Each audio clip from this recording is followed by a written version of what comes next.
நாம் இந்த வீடியோவில் என்ன பார்க்க போகிறோம் அப்படின்னா, பிவிசி பைப் வச்சு சோப்பு வச்சுக்கிற ஸ்டாண்டு எப்படி செய்ய போகிறோம் அப்படிங்கிறத பார்க்க போகிறோம். வாங்க வீடியோக்குள்ளே போகலாம். 1 அடி அளவுள்ள பிவிசி 4-5 பைப்பு எடுத்து வச்சுக்கோங்க. நல்லா சமமான இடத்துல வச்சுக்கோங்க.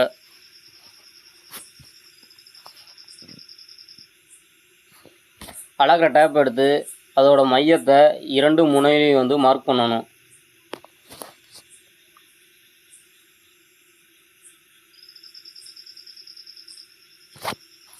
எதுக்காக இந்த மார்க் பண்ணுறோம் அப்படின்னா, கட்டிங் மிஷின் ஓட்டும்போது கரெக்டாக அந்த கோட்டிலே ஓட்ட போகிறோம். அப்போ தான் கட்டிங் வந்து நேராக இருக்கும். இப்போ நம்ம 2 முனையும் மார்க் பண்ண மார்க்குக்கு நேராக கோடு போட்டுக்கிறோம்.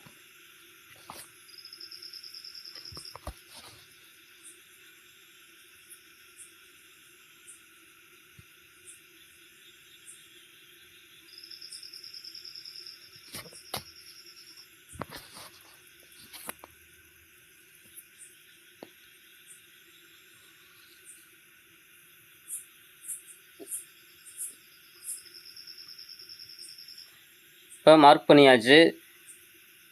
சப்ளையில் கட்டிங் மிஷினை கனெக்ட் பண்ணி இப்போ நாம் கட்டிங் பண்ண போகிறோம்.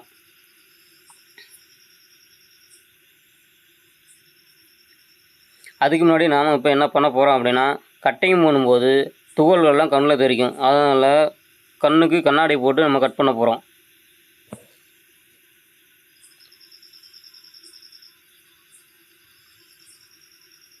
பைப்பை கட் பண்ணும்போது பைப்பை நல்லா இறுக்கிய பிடிச்சி கட் பண்ணணும்.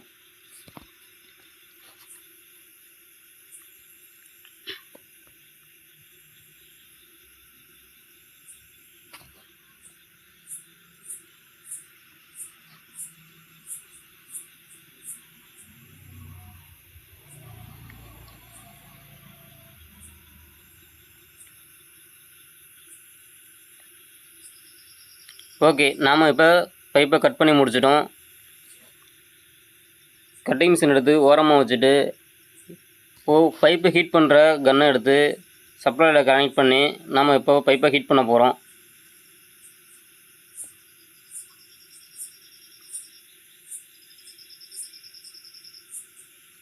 ஹீட் பண்ணி பைப்பை ஒரு A4 சீட்டு அளவுக்கு நல்லா ஃப்ளாட்டாக கொண்டு வந்துட்டோம். இப்போ இதை சமமான அளவு எடுத்துட்டு எந்த பக்கம் அளவு அதிகமாக இருக்குது அப்படிங்கிறத 2 கார்னரையும் அளந்து பார்த்துக்கிறோம். அளந்ததுக்கப்புறம் 1.5 இன்ச்சு வச்சு நம்ம மார்க் பண்ணிக்கிறோம். அளவு அதிகமாக உள்ள பக்கெட்டு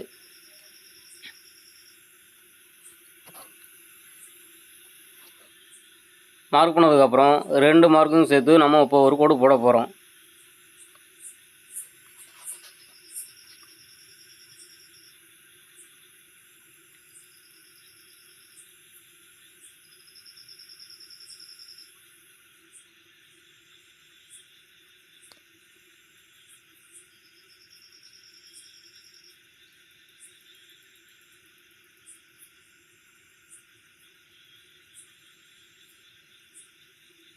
ஓகே, இதே மாதிரி மற்ற 3 பக்கமும் 1.5 இன்ச்சு அளவு வச்சு நம்ம இப்போ மார்க் பண்ணி கோடு போட்டுக்கிட்டோம். இப்போ அந்த 1.5 இன்ச்சு அளவு வச்சதில் நாம் இப்போ ஹீட் பண்ணுறோம்.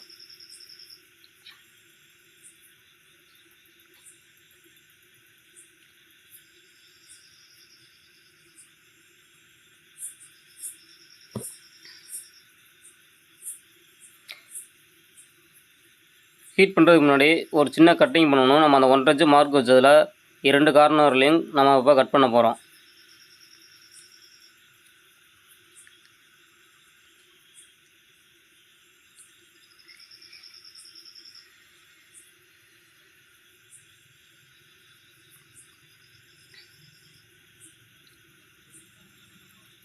ஓகே, நாம் இப்போ கட் பண்ணிட்டோம்.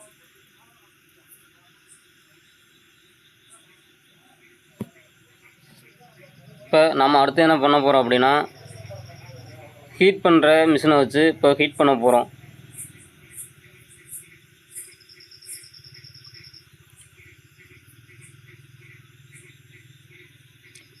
கரெக்டாக அந்த 1.5 இன்ச்சு கோட்டுக்குள்ளே மட்டும்தான் ஹீட் பண்ணணும், மற்ற பக்கம் ஹீட் பண்ணக்கூடாது. ஏன்னா அப்போ தான் அந்த 1.5 இன்ச்சு மட்டும் நம்ம மடிக்கும் போது கரெக்டாக மடிக்கும். கரெக்டாக அந்த கோட்லேயும் நல்லா ஹீட் பண்ணிக்கிங்க. அப்போ தான் நம்ம அந்த கோட்டில் வச்சு மடிக்கும்போது நல்லா மடிஞ்சு கொடுக்கும். ரொம்ப ஹீட் பண்ணிடக்கூடாது.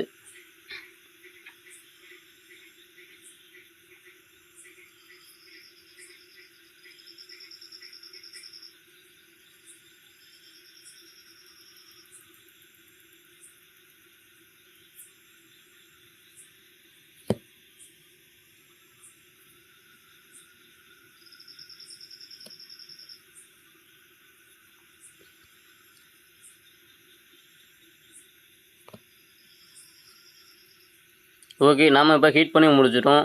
இப்போது நான் ரசம் மட்டம் கையில் வச்சுருக்கிறேன். அதனால் நான் ரசம் மட்டம் எடுத்து அந்த கோட்டுக்கு நேராக வச்சு நான் இப்போ மடிச்சுக்க போகிறேன்.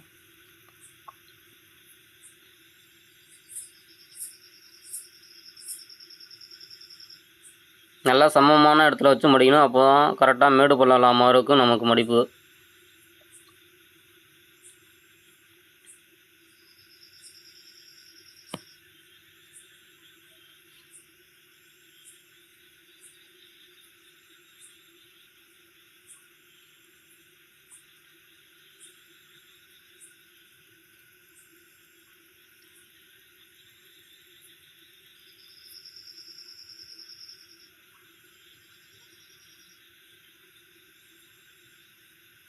ஓகே, நம்ம மடித்தது கரெக்டாக கோட்டுக்கு நேராக மடிச்சிருச்சு. ஓகே, நம்ம அந்த 1.5 இன்ச்சிலேருந்து இப்போ 6 இன்ச்சு வச்சு சென்டராக ஒரு மார்க் பண்ணிக்கிறோம். 2 பக்கமும் மார்க் பண்ணிக்கணும். ஸோ அந்த மார்க் பண்ணதில் 2 கோட்டையும் இணைக்கிற மாதிரி ஒரு கோடு போட போகிறோம்.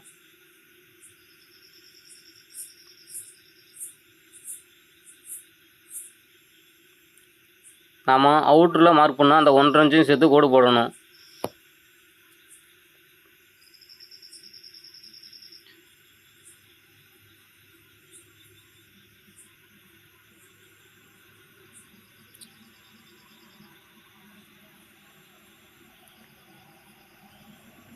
கோடத்துக்கு போட்டதுக்கப்புறம் கட்டிங் மிஷினை சப்ளையில் கனெக்ட் பண்ணி கரெக்டாக அந்த 1.5 இன்ச்சுக்காக மட்டும் 6 இன்ச்சு மார்க் பண்ணதில் கரெக்டாக நடுவில் மட்டும் கட்டிங் பண்ண போகிறோம். கரெக்டாக அந்த 1.5 இன்ச்சில் மட்டும் தான் கட் பண்ணணும், எக்ஸ்ட்ரா கட் பண்ணிடக்கூடாது. அப்போ தான் நம்ம ஹீட் பண்ணும்போது கரெக்டாக அந்த 1.5 இன்ச்சு கார்னர் மட்டும் நமக்கு வந்து கரெக்டாக மடியும், ஹீட் பண்ணி மடிக்கும்போது. ஓகே, நாம் இப்போ கரெக்டாக அந்த 1.5 இன்ச்சுக்காக மட்டும் கட் பண்ணியிருக்கோம் பாருங்கள்.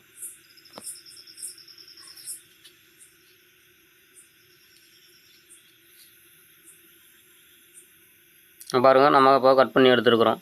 கரெக்டாக அந்த 6 இன்ச்சை மட்டும் இப்போ ஹீட் பண்ணி மடிக்க போகிறோம்.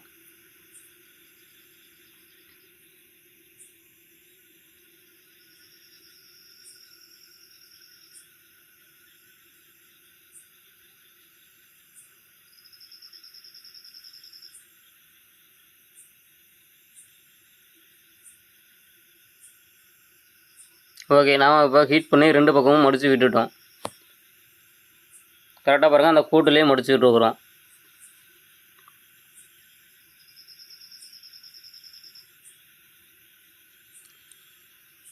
ஓகே, நாம் இப்போ அந்த 6 இன்ச்சு வச்சு மையமாக போட்ட கோட்டில் ஹீட் பண்ணுறோம். ஓகே, ஹீட் பண்ணிவிட்டு மற்ற பகுதியை வந்து நேராக நிமித்தி வச்சுட்டோம்.